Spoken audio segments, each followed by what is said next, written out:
All right. Hello, everyone. Welcome to our monthly membership meeting for June. First off, we talk about when our next meeting will be, which it will be on Tuesday, July 1st, is the first Tuesday of July at 1 p.m. Pacific time, 4 p.m. Eastern time. So you can save the date in your calendar if you'd like to join. Our exercise of the month this month is breath work. This is something that we certainly incorporate into class at times, but we're going to do it in a more, dedicated way where every class is going to include some breath work. I'm not going to play this whole video, but I did send out in today's daily email. There is a link to this video if you want to watch it with Maddie, where she goes through and talks about what we'll be doing and give some examples of the breath work. In some cases, we might be linking our breathing to our power moves. We might exhale on part and inhale on another part. We may do sitting or standing or in any position. We may just do some focused breathing in and out. We might do pursed lip breathing where we're blowing out through pursed lips to add a little resistance to our breathing.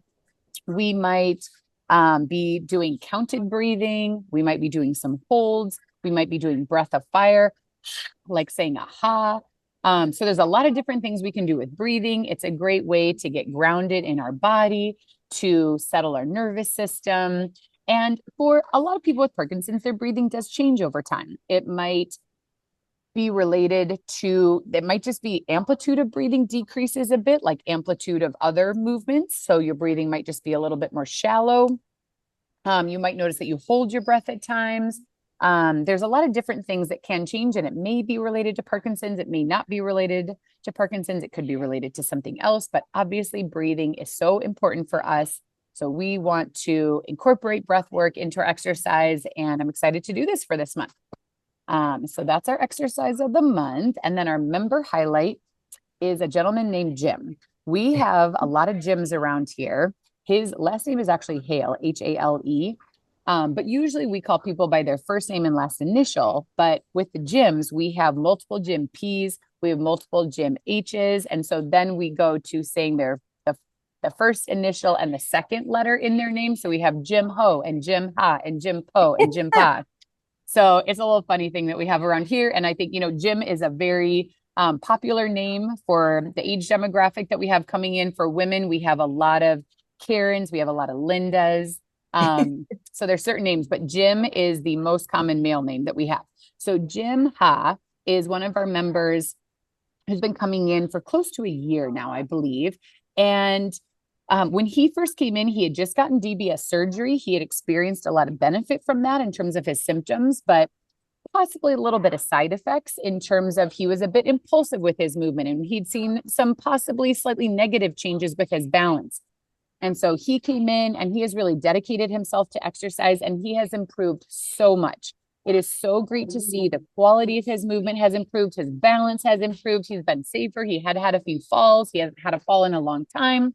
And so he shares his experience, and I highly recommend watching this video. I also linked the video for this one in your daily email today.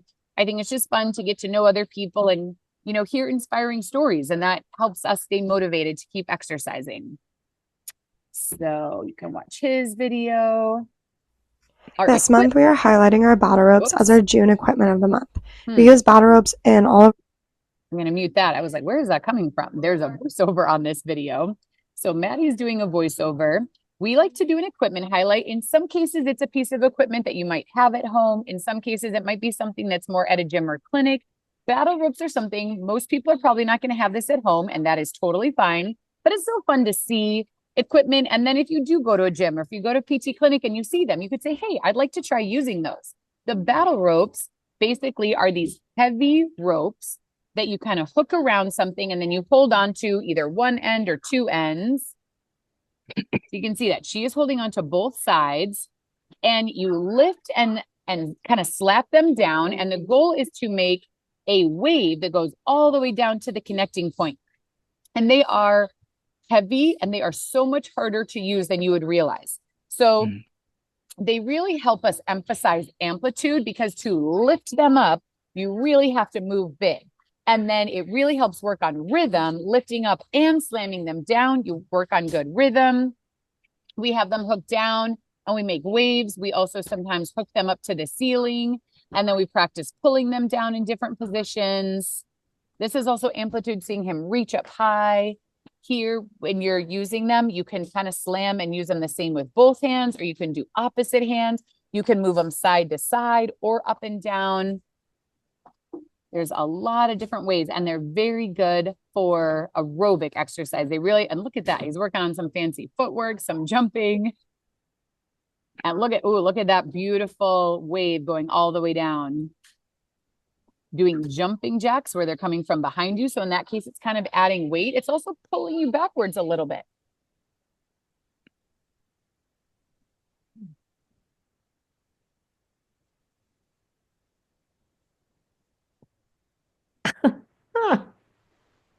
Look at that. And he's standing on unstable surfaces. Wow. So cool.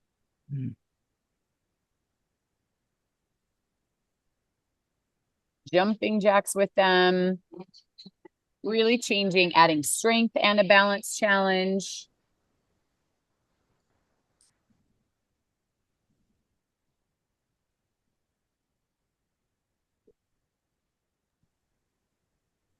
All right. So yeah, they are very cool to use. So like I said, not something that we expect to have at home. But if you go to a gym, if you go to a PT clinic, if you see them and say, hey, I want to try those, you will be surprised how hard they are to use. But it's a really great workout. And if you stick with it and practice with them, you get better at it over time. And that's one of the fun things with equipment is having the experience of how hard something is, but then experiencing that improvement over time. So highly recommend checking them out if you have access. Our research highlight, which the research highlight I will include in the daily email tomorrow. Didn't want to put too much stuff in today's email, and I wanted to link both the video and then also I will include the actual article if you guys want to download it, print it, read it, share it with your doctors. This is another goodie but oldie. So this article was published in 2011. It is 14 years old. But this is what frustrates me is I still think that most people are not given this information at diagnosis or afterwards. Most people don't know how much exercise can help. We talk a lot about neuroplasticity and the fact that exercise might be able to slow Parkinson's progression, which is extremely exciting. But even if it didn't slow Parkinson's progression, there are so many potential benefits that it is worth doing no matter what. So this article talks about 10 different ways that physical activity or exercise can benefit people. So the abstract is always great to read just to kind of see what they're going to talk about. So Parkinson's disease is a neurodegenerative disorder characterized by progressive motor and non-motor impairments. These impairments incline many patients towards a sedentary lifestyle, which has many deleterious consequences. Accumulating evidence suggests that patients with Parkinson's might benefit from physical activity and exercise in a number of ways, from general improvements in health to disease-specific effects and potentially disease-modifying effects suggested by animal data. Many issues remain to be addressed, including the need to perform clinical trials to demonstrate these presumed benefits of physical activity and exercise in patients with Parkinson's.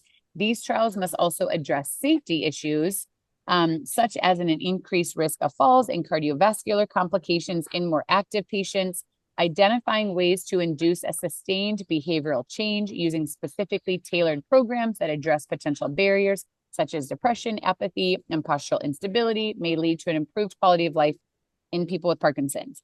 So they basically go through and look at 10 different things that exercise could possibly help with. This is the list of 10 things. So prevention of cardiovascular complications. So heart disease, a heart attack, having a stroke, these are things that we obviously want to try and avoid and reduce the risk of. Parkinson's itself may increase risk to some degree because there can be autonomic effects of Parkinson's, or in some cases, it's just the inactivity where Parkinson's tends to make people a bit less active for a multitude of reasons. That inactivity can increase risk of cardiovascular complications. Osteoporosis. Again, Parkinson's does not cause osteoporosis directly, but if there's a change in nutrition, if there's a change in activity, those can increase risk of osteoporosis. And osteoporosis does just become more common as we age. So we want to try to prevent that from happening. We want to keep our bones strong, again, for many reasons. Improved cognitive function. I think for many of us, we would say our cognition is one of the most important things to us. And that may be one of the biggest reasons and motivators to exercise. So Parkinson's can impact cognition, but so can other aspects of our health.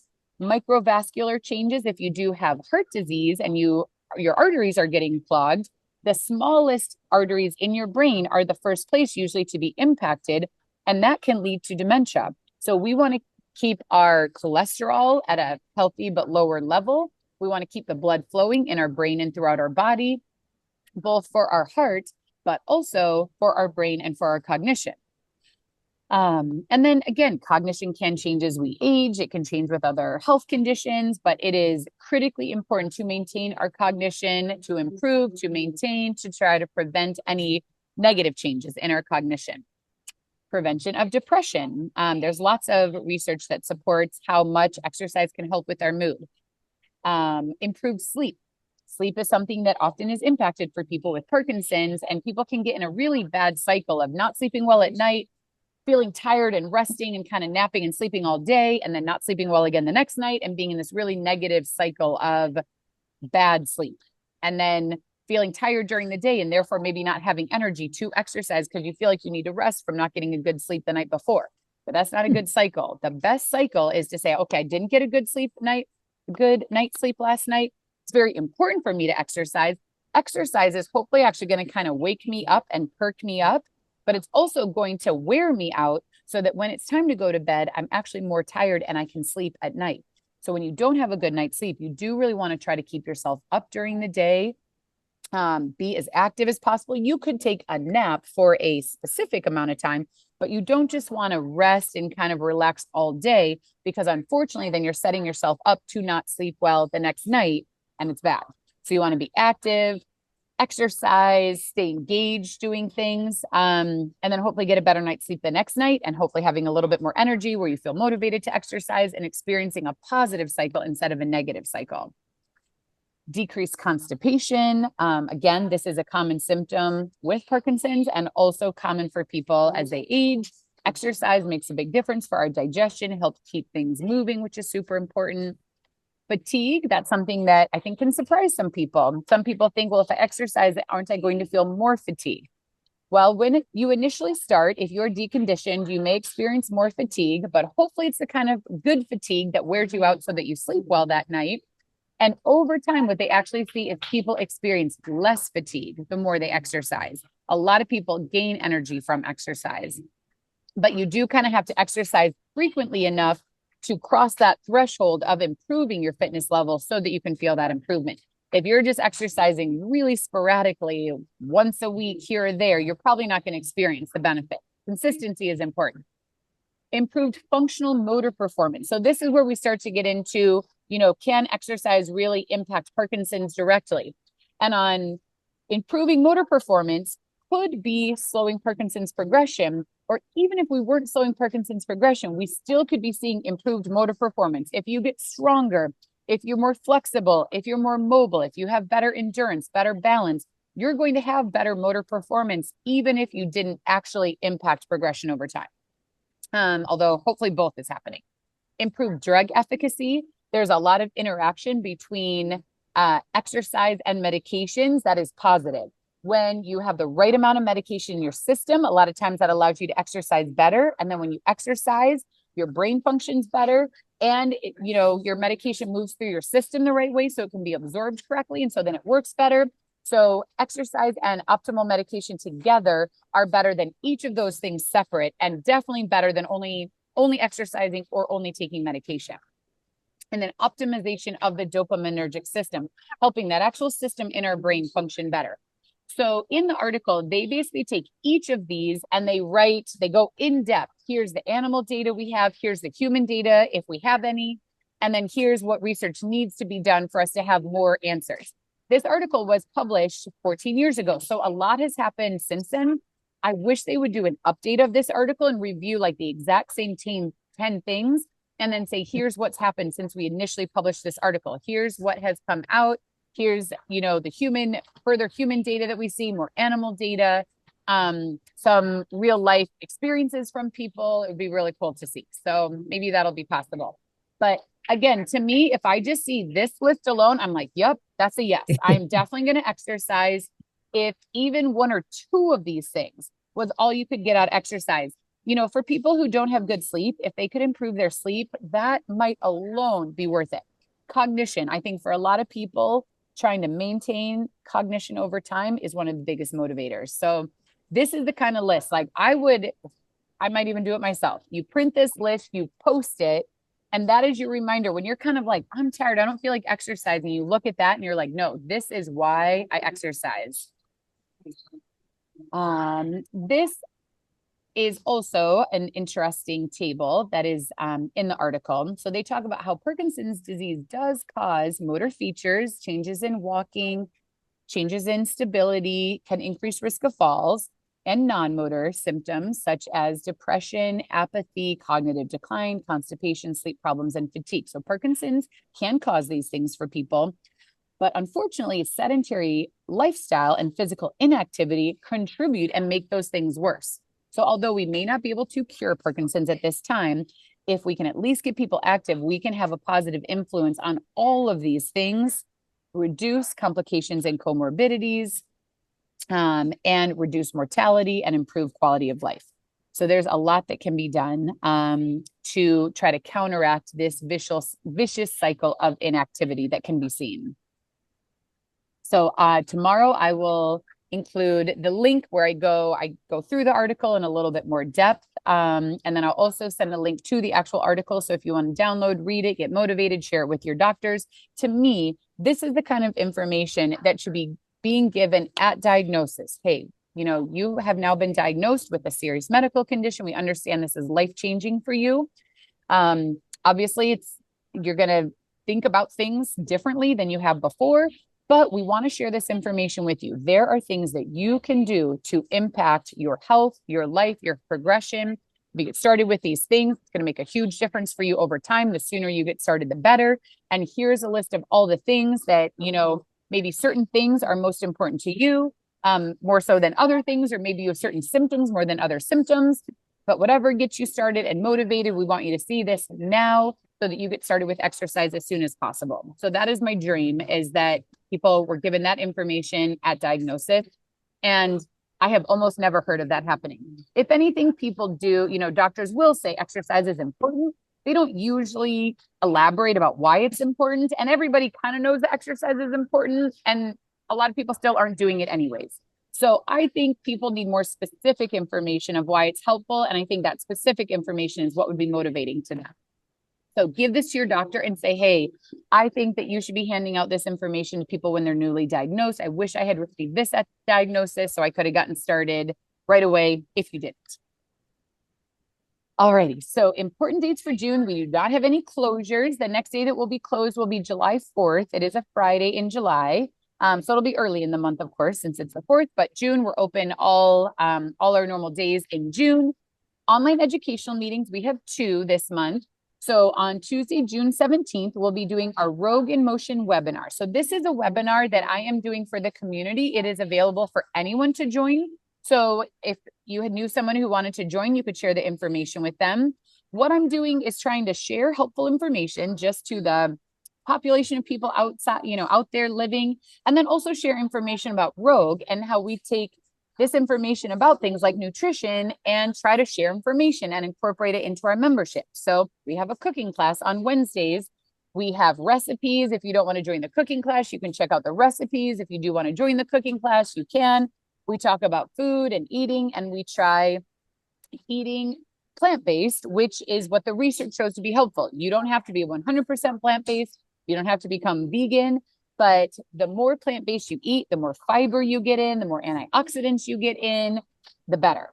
So I'm going to be talking about the research that exists. So this is a webinar that is available and open to the public, but also, of course, our members are welcome to join as well. We've done a few meetings on nutrition in the past, but it's been a little while. And even if I've covered it in the past, usually if I kind of review it, I take a slightly different kind of approach or focus on slightly different things. So you're welcome to join that. There'll be a Zoom link in the daily email that day. And then our educational meeting that is for members only is optimizing bone health. I do think that this month I'm going to have time to get this together. We're going to be talking about, what type of exercise actually helps what you need to do, the nutrition information. Not really, we're not going to go into pharmaceuticals because that I think is something that's really in the scope of the doctor to talk about what's appropriate for you. We're going to talk more about the things, what can you do to improve your bone density? So that will be on Monday, June 23rd at 1 p.m. Pacific time, 4 p.m. Eastern time. That will be on Zoom, and both of these will be recorded. So if you're not able to attend live, you can join or you can watch the recording afterwards. Our in-person women's meeting, the next one will be on Friday, July 11th for any in-person members watching. For our online women, we've been having quarterly meetings, and we are going to take a break from that because we have had very, very low attendance. The last time, which we had Tanya Denny talking about premenopause and menopause, I thought was a topic that was going to be really interesting to people. We only had one person come.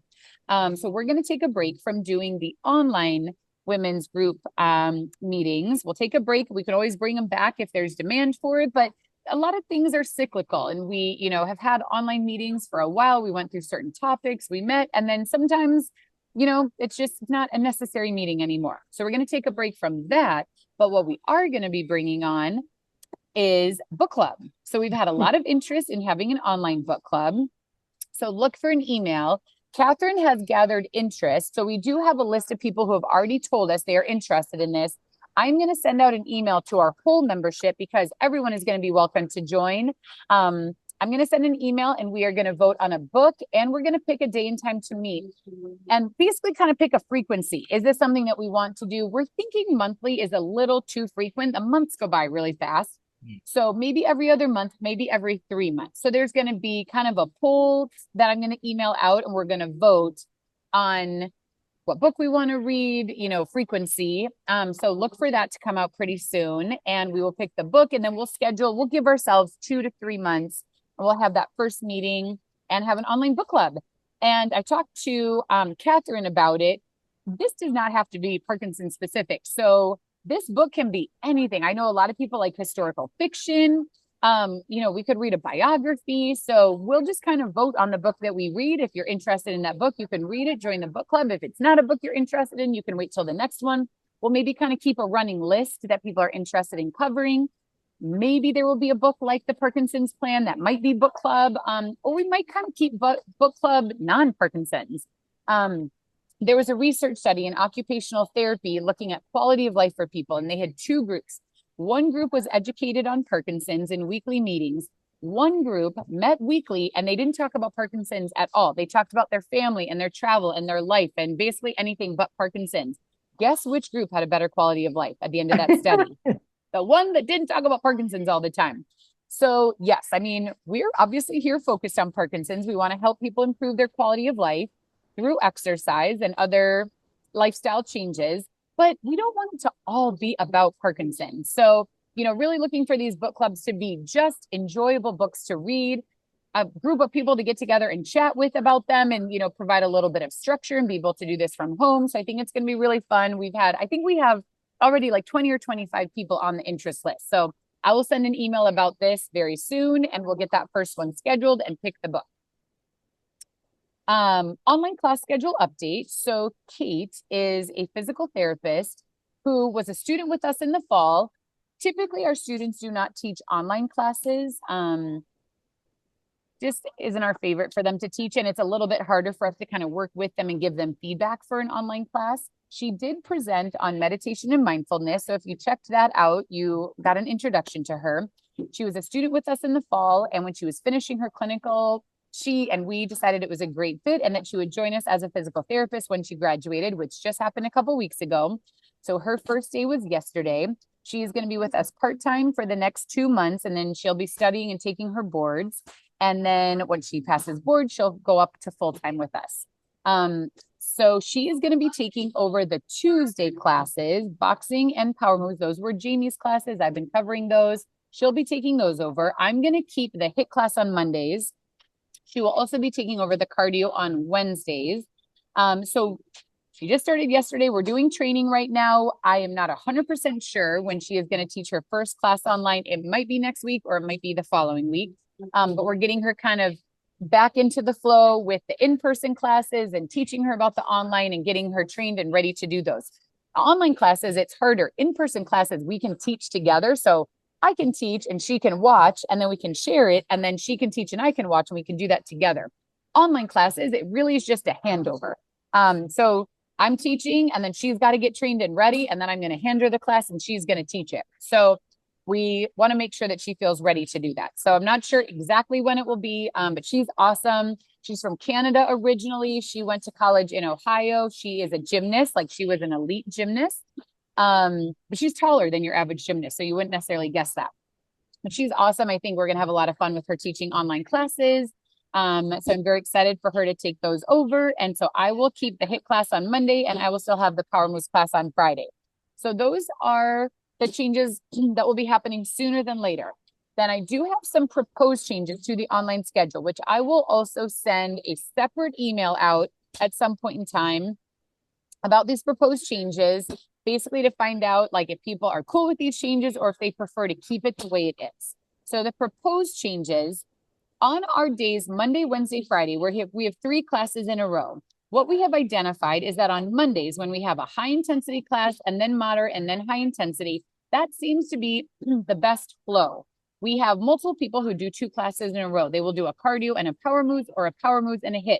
Of course, just doing one class is always fine and is an option, but some people like combining classes. So right now, the way it is, it's cardio, HIIT, power moves on Friday. So the moderate intensity is the last class. So we have had a request to move power moves to be the middle class and have HIIT be the last class, so that if someone wanted to do 2, they could.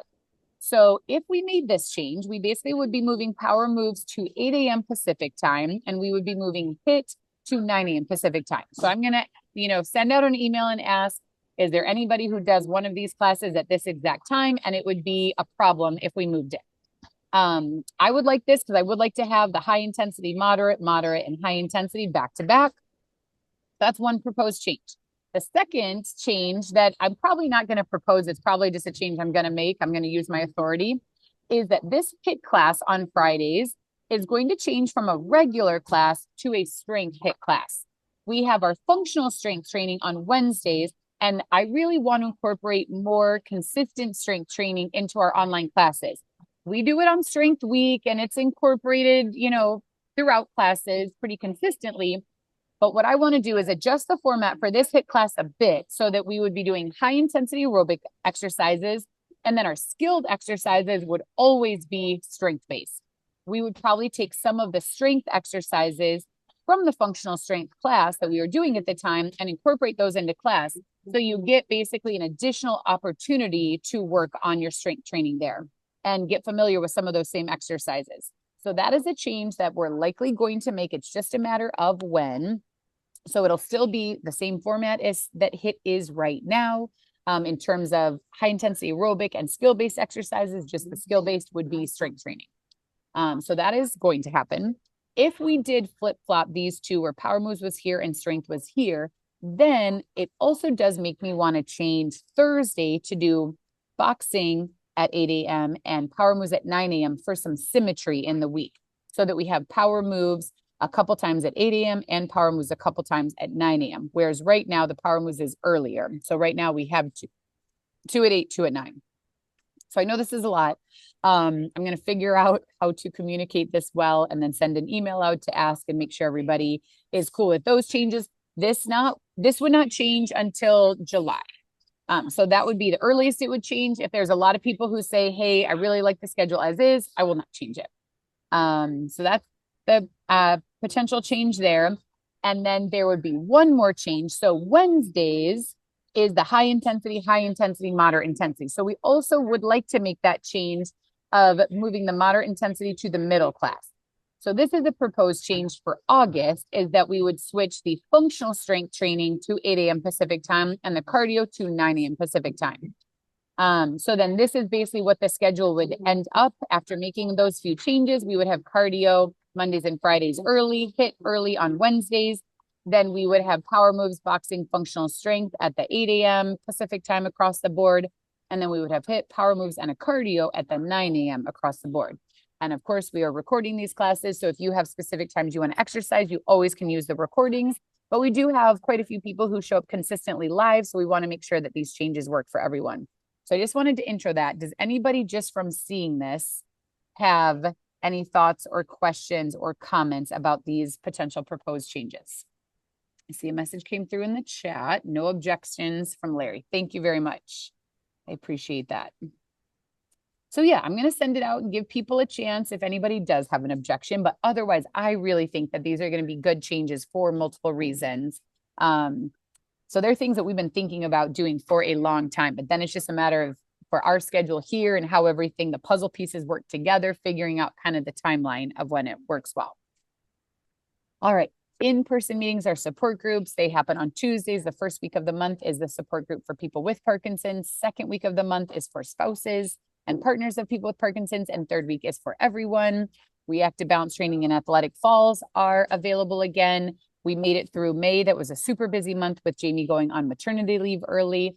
Kate's here, so now we have a little more time and flexibility in our schedule. Reminder, so update about Jamie. She's doing great.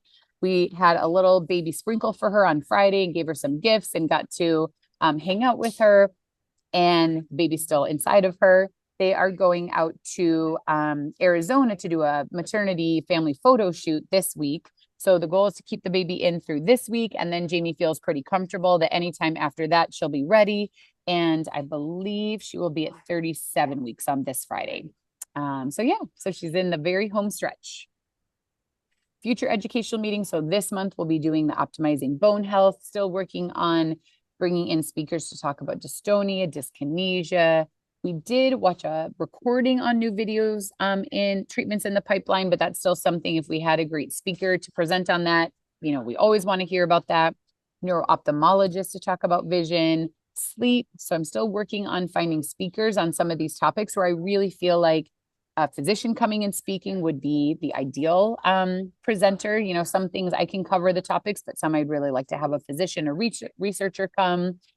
So I'm still working on that. If there's any other topics that you would like to see in educational meeting, please let me know. And I think I can open it up for questions. So I'm going to stop the share and stop the recording. And then I can open it up if anybody has questions, thoughts. If you're watching the recording and you have any questions or thoughts, feel free to email me at claire@roguept.com.